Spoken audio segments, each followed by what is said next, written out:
Laura Corneal y la diputada por esta invitación, y quiero agradecer la presencia del intendente y equipo de gobierno, porque a veces en estas historias no se ven funcionarios, porque son, para hacer memoria, no juntan votos. Eso le decía un compañero abogado nuestro cuando estábamos en las causas de lesa humanidad.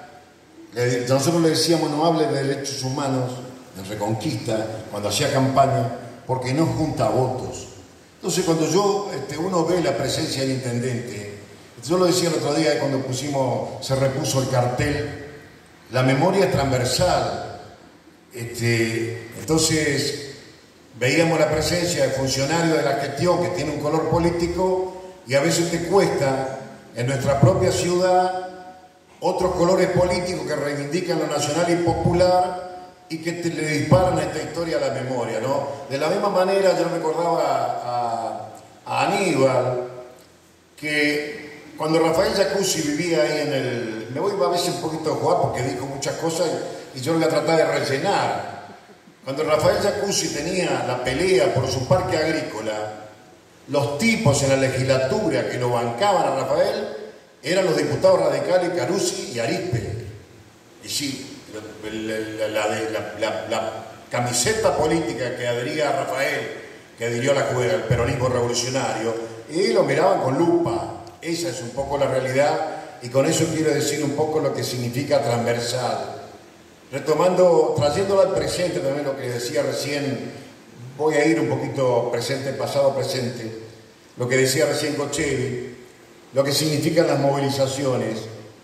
Villa Ocampo marcó una época hace 20 años cuando se movilizó por Carmen Mabel Encina, ¿no? Y la sociedad que antes dice, fue un crimen horrendo, no se va a repetir.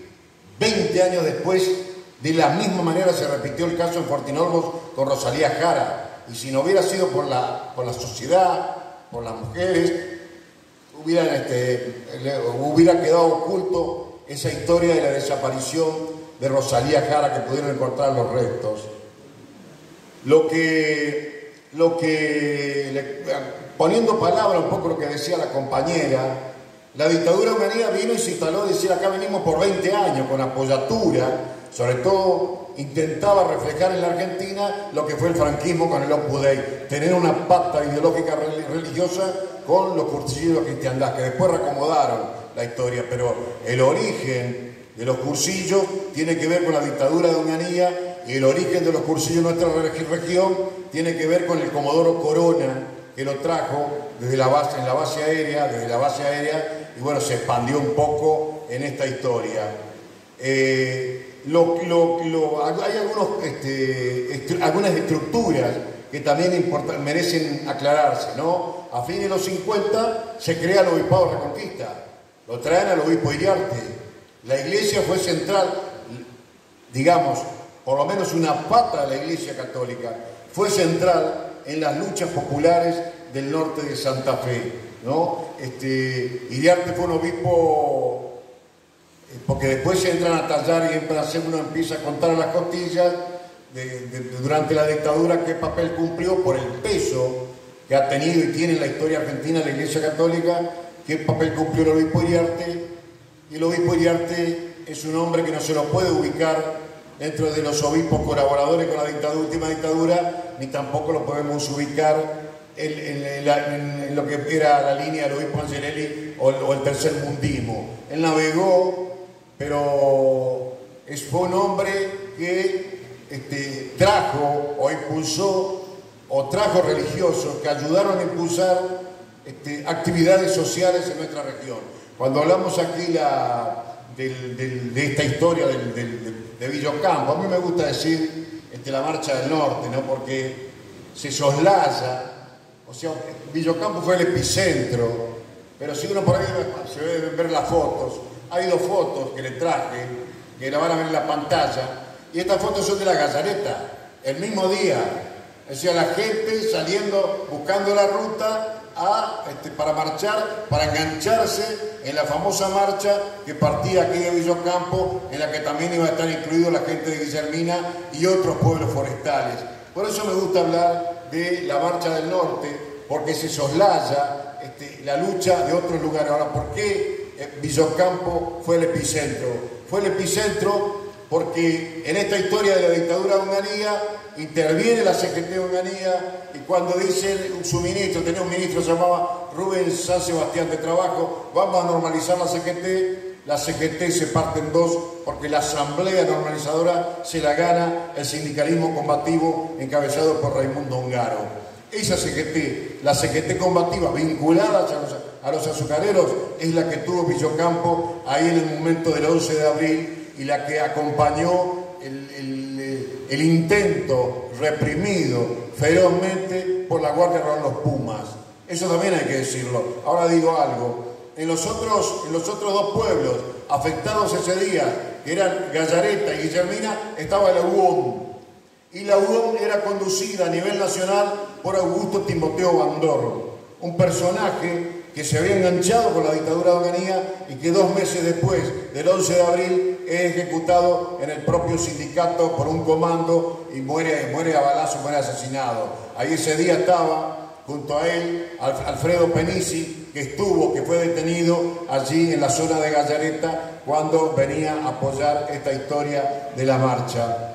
Cuando digo la Guardia Rural Los Pumas, estamos hablando de un cuerpo que fue creado en el marco de lo que planteaba ella la Guerra Fría, el mundo dividido en dos, el mundo occidental, capitalista, democrático, y el mundo rojo de la Unión Soviética, y la Guardia se crea en ese ámbito, es decir, porque en el fondo los factores de poder temían a la famosa guerrilla rural, el enganche norte de Santa Fe, Santiago, Tucumán.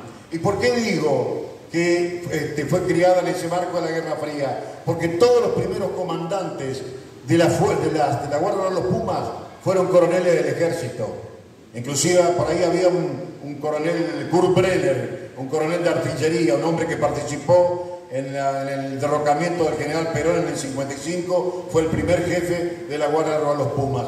Y después fueron comandantes de gendarmería, especialistas en inteligencia. Cuando ocurrió Ocampo estaba Adarraga y estaba el comandante Barbarossa al frente de la Guardia Rural Los Pumas. Cuando hablamos del tema, recién la compañera hablaba, yo después la encontré a las fotos, mejor dicho, en un archivo privado pudimos encontrar 2 fotos que tienen que ver con esta historia del cupo azucarero. Ella hablaba del cupo azucarero. Y en estas 2 fotos, que son de Tacuarembí, vemos movilizaciones, la van a ver en la pantalla, pero vemos movilizaciones en contra del cupo azucarero, ¿no? Acá, en una de las móviles de los carteles que dicen, yo se los leo porque está más claro, dice, en el año 39, estaba el presidente Ortiz de presidente. Mientras los propietarios tratan de aniquilar las industrias azucareras de Santa Fe por medio de una ley restrictiva de la producción, el ingenio San Pablo, acá en Tucumán, acaba de montar el trapiche más grande del mundo con capacidad de 5 millones de kilos por día. Este trapiche fue comprado durante la administración del ingeniero José Padilla, es administrador de dicho ingenio y actual ministro de Agricultura de la Nación, autor, inspirador y propulsor del proyecto de ley reguladora de la industria azucarera, y firma el cartel la Unión Agrícola de Tacuarembí. O sea, 30 años se estaba en la pelea por esta historia del cupo azucarero que evidentemente querían hacer desaparecer del norte de Santa Fe la zona azucarera y del Chaco, de la zona de Las Palmas, querían borrarla para siempre, y ahí aparece lo que decía la compañera, las complicidades, porque estas historias se hacen con complicidades. Cuando aparece el cierre de Tacuarembí, aparece también esta historia de las 2 iglesias. Es decir, no era lo mismo hablar de Jacuzzi, de Armando, de Tibaldo, de Musín, de Paoli, de Beltrán, que hablar del cura Giacomozzi, que uno lo puede decir, pero es un prócer de la Tosca, por otras obras que ha hecho. Cuando la compañera de ella hablaba de que Giacomozzi era presidente, era el testaferro que la dictadura militar puso acá en el norte para calmar las aguas y decirle, sobre todo a los obreros de Tacuarembí, tenemos que, ya van a venir nuevas fuentes de trabajo. Felizmente después Tacuarembí tuvo la papelera ya en el presente contemporánea, y se pudo subsanar por lo menos en parte esta historia de cierre de un ingenio. Pero tiene que ver con las 2 iglesias que marcaron las épocas, que fueron parte del desenlace de lo que fue 1976. Fueron parte de ese conflicto que la dictadura lo resolvió asesinando, haciendo desaparecer, asesinando al obispo Angelelli, asesinando al obispo Ponce de León de San Nicolás. La historia, un poco que esta historia de la Marcha del Norte hay que verla también con muchas apoyaturas, ¿no? No únicamente de Ongaro, de la CGT, sino toda la región un poco. Fue un ejercicio de conspirar, fue una génesis de militancia este conflicto de la Marcha del Norte o los campazos, como bien lo llaman acá. Creo que fue un acontecimiento pero muy importante y fue generador, ¿no? De Reconquista hubo una apoyatura central en lo que significan las relaciones, en lo que significó el estudio jurídico y contable que estaba ahí, en el que estaba Roberto Cirilo Perdía, Héctor Tato Campo, Alberto Gianetti, que después fue juez, es decir, toda una conspiración, Raúl Carusi, el dirigente de la Unión Cívica Radical, los estudiantes, épocas de politización, épocas de sueños, épocas de cambiar el país, iban y venían, acá había estudiantes que iban y venían, y después cada cual siguió su destino. Me viene a la memoria varios estudiantes, entre ellos Amadeo Chichito Gallegos, ¿no? Que después, bueno, cumplió otro rol, avanzando la vida política, jugando en lo que podemos decir en la vereda de enfrente, ¿no? Acá tenemos que hablar de personajes como bueno, nombró algunos de ellos, el coronel Andrueta, Penisi, Carusi, militantes de base como Taca Alderete, es decir, una ida y vuelta en esta historia que tiene que ver con Villocampo y la Marcha del Norte, ¿no?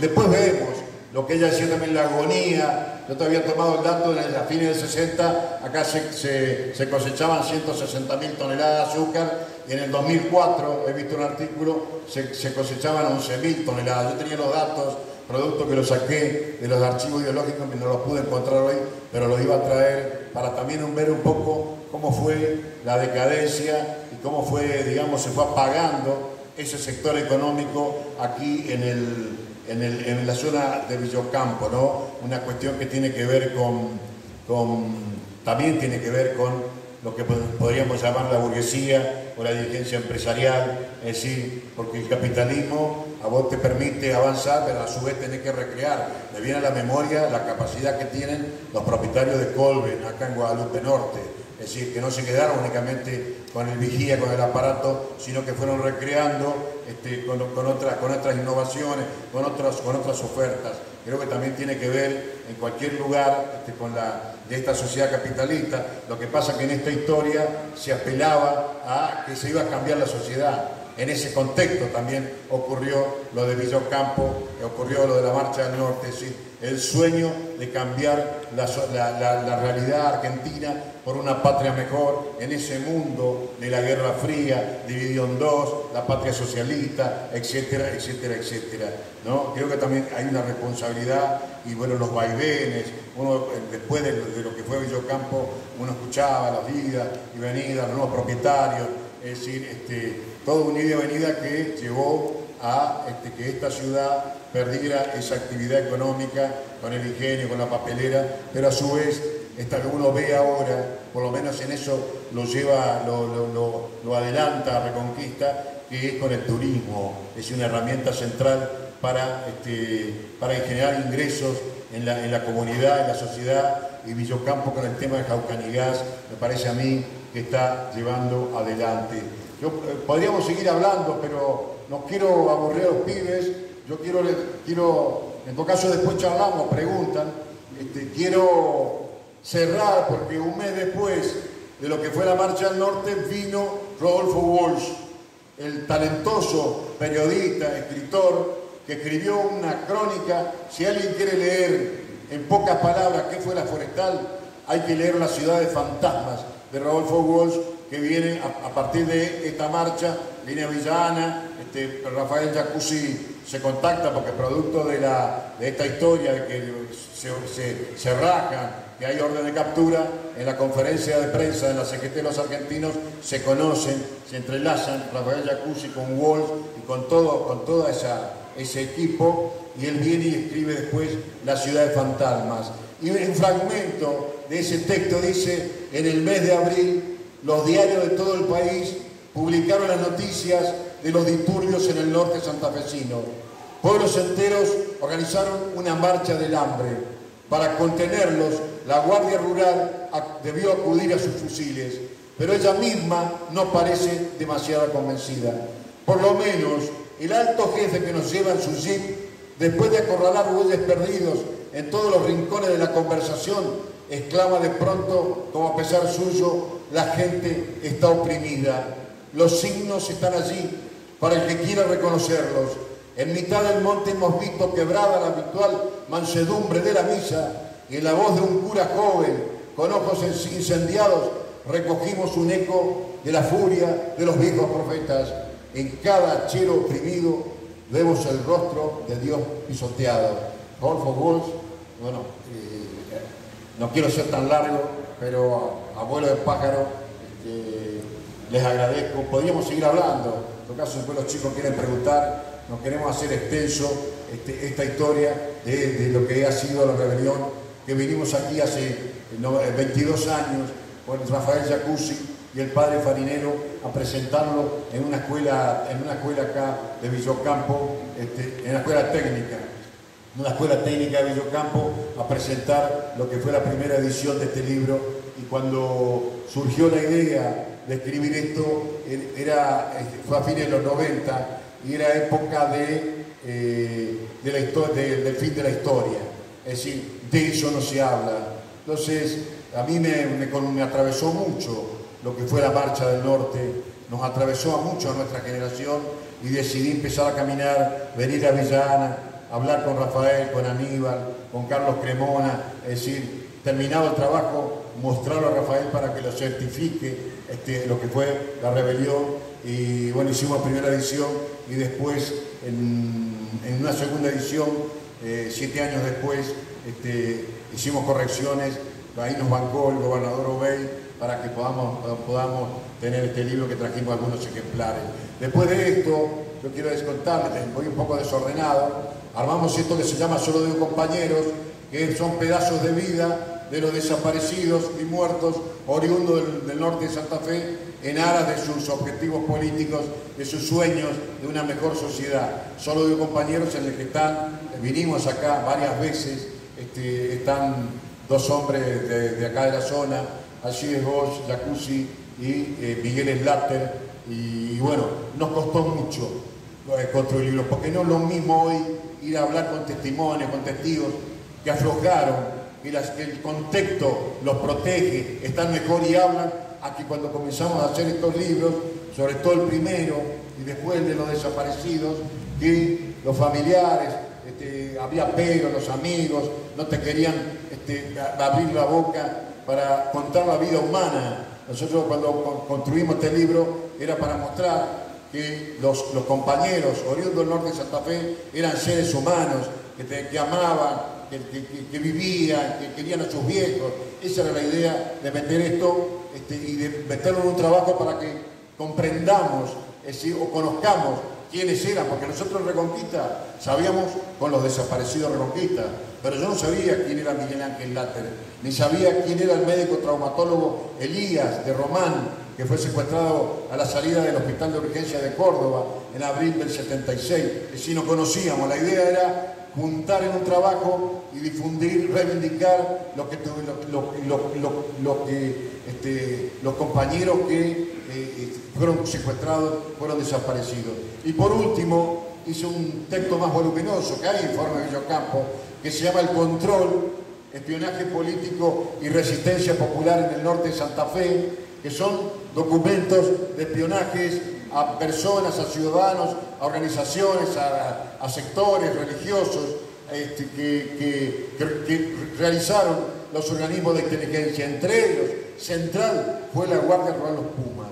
Es decir, hay muchos informes de la Guardia Rural Los Pumas en lo que significan las tareas de inteligencia, que después la reemplaza en el control de la región con la base aérea militar Reconquista, que si no hay inconveniente, el 20 de mayo, Sitios de Memoria de la Nación la va a señalizar como centro clandestino de detención a la Tercera Brigada Aérea de Reconquista, con un cartel allí en la puerta de entrada, ¿no? Ese es un poco, son abuelo de pájaro. Acá hay, por ejemplo, espionaje al obispo Iriarte, ¿no? Yo les hablaba recién del obispo Iriarte. El obispo Iriarte en junio, en las fiestas patrias de 1977, le metió una huelga de hambre, una huelga de curas a los actos oficiales de los militares, de los referentes de las dictaduras en toda la región. Es decir, lo agarró ese día, 25 de mayo, junio, retiro espiritual, y llevaba a todos los curas y quedaba únicamente el capellán o Jeremías Massín, que cumplió un rol negativo en esta historia de la iglesia, y le encajó la huelga. Nosotros venimos en esta historia, me trajo Raúl Medina hasta Villana cuando hace algunos años Armando Jacuzzi era párroco, y Armando Jacuzzi era canciller, era brazo derecho y Iriarte en el obispado. Entonces le fuimos a preguntar, bueno, ¿cuál fue la intención? Por eso digo que Iriarte no fue un obispo del montón. ¿Cuál fue la intención? De meterle la huelga de curas a los actos oficiales de la dictadura. Y él, Armando, me dijo, les marcó la cancha, como diciendo, ustedes están allí, nuestro territorio está acá. Entonces nos contó que cada vez que había una actividad vinculada a la evangelización en los pueblos, de aquí la diócesis, él le decía a los curas, ustedes comuniquen, pero no pidan permiso. Ese era el mecanismo de por nombrar uno de estos personajes históricos que tiene nuestra región, ¿no? Podríamos hablar de otros, es largo este libro documental, pero tiene que ver con este contexto de lo que fueron las luchas del norte de Santa Fe. Y Villa Ocampo ha sido, esta historia de Ocampazo ha sido generadora de militancia, de buscar una vida mejor, porque nos conmovió. Uno se mete en la militancia producto de esta historia, de esta represión que ocurrió en la jornada aquí y en otros pueblos también. Los otros pueblos no intentaron romper el cerco, por eso se dio aquí esta historia, y por eso fue central también la presencia de la CGT de los argentinos, con la cabeza de Raimundo Ongaro, que después fue perseguido, le asesinaron un hijo y murió hace un tiempo atrás, algunos años atrás, con la humildad que siempre lo caracterizó como dirigente sindical, ¿no? Secretario general de la Federación Gráfica Bonaerense.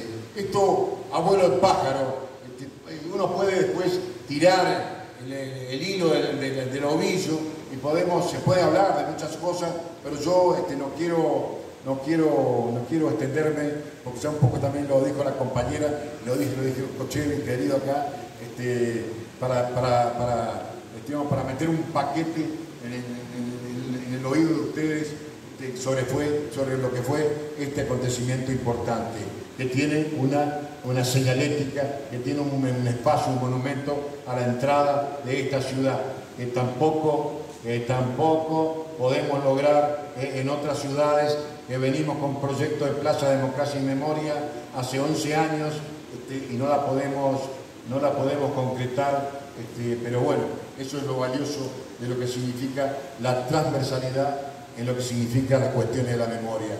Y le agradezco, intendente, su presencia, porque es central en situaciones que nos juntan votos muchas veces. Es un poco así la realidad. Nada más.